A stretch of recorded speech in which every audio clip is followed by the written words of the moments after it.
Isa pa, pag ano.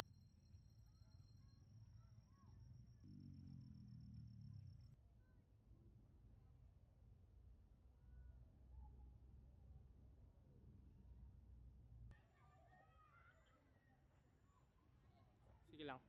Tapos dito.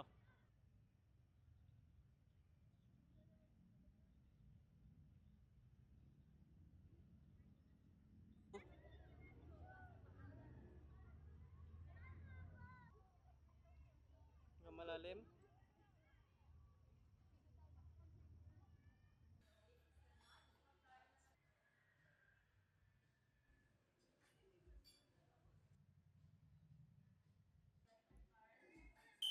Isip bata.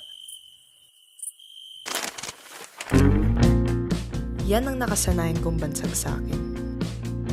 Nung una, elementary, napakalaking insulto na yun para sa akin. Ako ang pinakabata sa mga nagiging kaklase ko dahil nga hindi ko tinapos ang kinder. Kaya sa tuwing naririnig ko yun patungkol sa akin, laging tanong ko sa sarili ko, hindi pa ba ako mukhang dalaga? Hindi pa ba ako katanggap-tanggap para maging kaibigan nila?